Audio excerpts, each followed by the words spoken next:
So hello guys, so welcome back to another video. നമ്മൾ discharge ആവണേ around 21 ദിവസമായി ഇന്ന് ജനുവരി 16-ാം തീയതിയാണ്.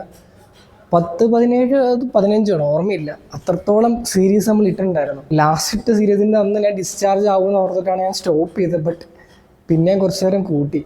അപ്പോഴത്തേനും ഓൾറെഡി ഞാൻ പറഞ്ഞു കഴിഞ്ഞിരുന്നു ഞാൻ നിർത്താൻ പോവാന്നുള്ള രീതിയിൽ ആ സീരീസ്. സോ അങ്ങനെ 21 ദിവസം കഴിഞ്ഞു. എത്ര രൂപയാകും എന്ന് നോക്കണം. BPL ആയിട്ടുള്ളവർക്ക് കമ്പാരിറ്റീവ്ലി കുറവായിരിക്കും. APL ആണെങ്കിലും ഒത്തിരി പൈസ ഒന്നും വരാൻ വേണ്ടി പോകുന്നില്ല കേട്ടോ എല്ലാവർക്കും. ഞാൻ എന്തായാലും അതിൻ്റെ പ്രൊസീജിയറൊക്കെ എങ്ങനെ നോക്കിയിട്ട് ഞാൻ പറയാം. അത് ഞാൻ ഓൾറെഡി പറഞ്ഞു കഴിഞ്ഞാൽ.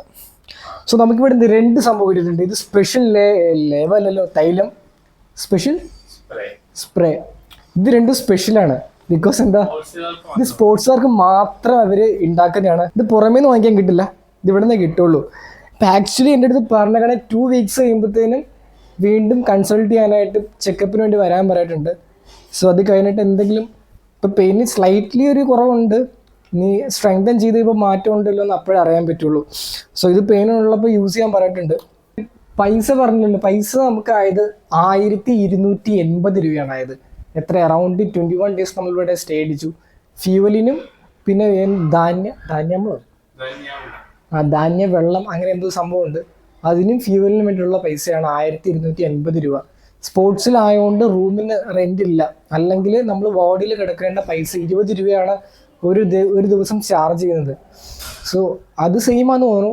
പിന്നെന്താ, ഇനിയിപ്പോൾ BPLകാർക്കാണെങ്കിൽ ഈ ധാന്യ വെള്ളമില്ലേ, അതിനൊരു എക്സ്ട്രാ അതിൻ്റെ ഡബിളായിട്ട് എന്തോ മേടിക്കണോ. ഒത്തിരി പൈസയൊന്നും ആവില്ല, ബഡ്ജറ്റ് ഫ്രണ്ട്ലി ആണ്. സോ 1280 രൂപയാണ് എനിക്ക് 21 ദിവസം കിടന്നിട്ടായത്. പിന്നെ ഡിപ്പെൻഡ്സ് ഓൺ അവർ എന്താ പറയുക, നമ്മുടെ ട്രീറ്റ്മെൻറ്റ് കേട്ടോ. എന്ത് ട്രീറ്റ്മെൻറ്റ് ചെയ്യുന്നു അനുസരിച്ചും കൂടിയാണ് നമുക്ക് പൈസ വരുന്നത്. പിന്നെ ഇതിപ്പോൾ ഹോസ്പിറ്റലിൽ പൈസ ഞാൻ പറഞ്ഞാണ്. മറ്റേ പൈസ ഉണ്ടല്ലോ, ഇത് നമ്മൾ പുറത്തുനിന്ന് കുറച്ച് ഇത് മേടിച്ചിട്ടുണ്ടായിരുന്നു, എന്തൊക്കെ മരുന്ന് മേടിച്ചിട്ടുണ്ടായിരുന്നു. അപ്പോൾ അതും നമ്മൾ കുറച്ച് കഴിച്ച ഫുഡിൻ്റെ കൂടി എല്ലാം കൂടി ഒരു ടോട്ടൽ എക്സ്പെൻസ് ഞാൻ പറയുന്നതായിരിക്കും. ഇവനെ നിന്നെക്കാളും എന്തായാലും രൂപയുണ്ട്. ഡിസ്ചാർജ് ആണോ അല്ലേ എൻ്റെ പൊണ്ണോ? ഇല്ലാത്തൊക്കെ കട്ട് കളയും. നീ എന്നെ ചെയ്യുന്ന ഞാൻ ആലോചിക്കണത്. എന്ത് കണ്ടന്റ് ഇറങ്ങുമെന്ന് എനിക്കറിയില്ല. അത് രാവിലെ എണീക്കണു, വർക്കിന് പോകണു. ഏത് വർക്ക്? ബൈക്ക് ഓടിക്കാൻ പറ്റില്ലെന്നാ പറഞ്ഞത്. അല്ലെങ്കിൽ ബൈക്ക് ഓടിക്കാൻ പറ്റുവാണെങ്കിൽ സൊമാറ്റോടെ സംഭവം ചെയ്യാറ്. നിനക്ക് ഫേസ് എക്സസൈസ് ചെയ്യാൻ പറ്റുമോ? മുന്തിരി വളർത്തിട്ടതിന് കുഴപ്പമില്ല, അഭിനയപരിചയം നടത്താൻ പറ്റുമോ? അതും പറ്റും.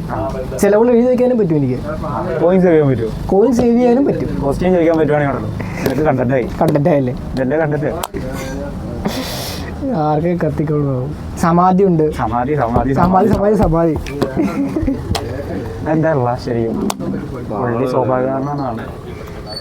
എന്നിട്ടും അത് കേസ് എടുക്കാത്ത സ്വാഭാവികം എങ്ങനെയാവണം എനിക്ക് മനസ്സിലാവുന്നില്ല. എങ്ങനെ ഇവിടെ പുള്ളി ജീവനോടെ കൊണ്ടല്ലേ വെച്ചേ? മരിച്ചു കഴിഞ്ഞിട്ടാണോ കൊണ്ട് വെച്ചേ? എന്താ ഇത്? നമുക്കിവിടെ നിന്ന് മരിച്ചല്ലേ സമാധിയൊക്കെ ഇവിടെ നമ്മളെ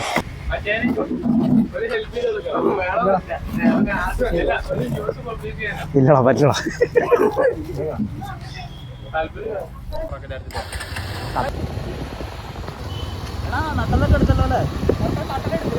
ഞാൻ തിരിച്ചതിനെ കുറിച്ച് അമ്മയ്ക്ക് എന്താ പറയാനുള്ളത്? ഒന്നും പറയാനില്ലേ. 29 ദിവസങ്ങൾക്ക് ശേഷം വീട്ടിലേക്ക് തിരിച്ചെത്തിയിരിക്കുകയാണ്. മെജോറിറ്റി സംഭവം കുറേയൊക്കെ അലക്കാണ്ട്, അപ്പോൾ അലക്കാനുള്ളതൊക്കെ ഞാൻ മാറ്റി ഇങ്ങോട്ട് ഇടാം. സോ ബില്ലും കാര്യങ്ങളൊക്കെ നോക്കിയിട്ട് എത്ര ആയിട്ടാണ് ഞാൻ ടോട്ടൽ ചെയ്തിട്ട് ഞാൻ പറയാം കേട്ടോ.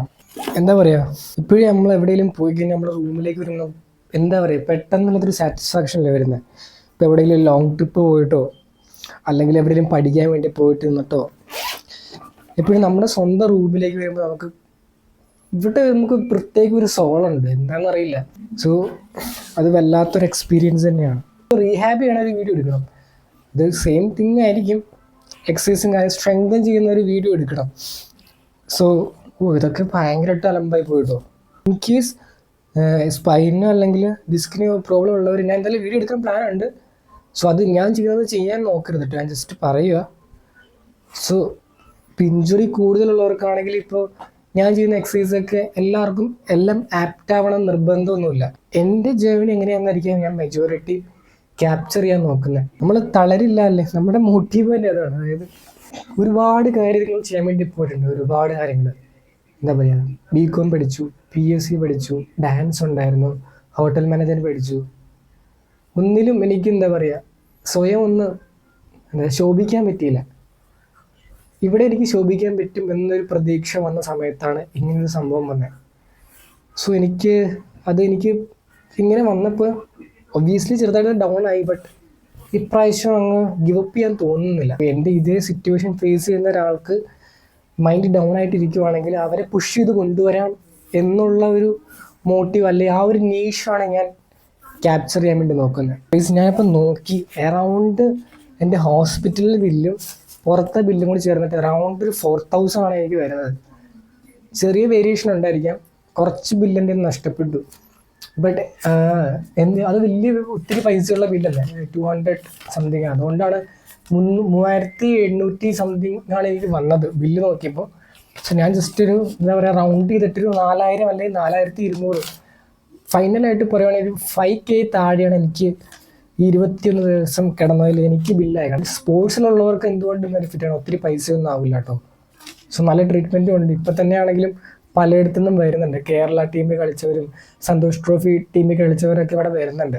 സോ അവരത്രയും ട്രസ്റ്റഡ് ആയിട്ട് ഈ ഹോസ്പിറ്റലിൽ വരുന്നുണ്ടെങ്കിൽ അതിൻ്റേതായ ബെനിഫിറ്റ് ഈ ഹോസ്പിറ്റലിൽ നിന്ന് കിട്ടുന്നതുകൊണ്ടായിരിക്കുമല്ലോ, അല്ല ഞാൻ കേട്ടിട്ടായിരിക്കുമല്ലോ. സോ എൻ്റെ പേഴ്സണൽ എക്സ്പീരിയൻസിൽ എൻ്റെ ലിഗമെൻ്റ് കേസിൽ കംപ്ലീറ്റ്ലി ക്യൂർ ആയതാണ്. ഇനി നടുവിൻ്റെ കേസിൽ നമുക്ക് റെസ്റ്റ് എടുത്താലേ പറയാൻ പറ്റുള്ളൂ. ലിഗമെൻ്റിൻ്റെ കേസിലാണെങ്കിൽ ഞാൻ റെസ്റ്റ് എടുത്തു, ചെന്ന ഉടനെ തന്നെ റിക്കവർ ആയിട്ടല്ല വന്നത്. പെയിൻ ഉണ്ടാവും എന്ന് പറഞ്ഞു.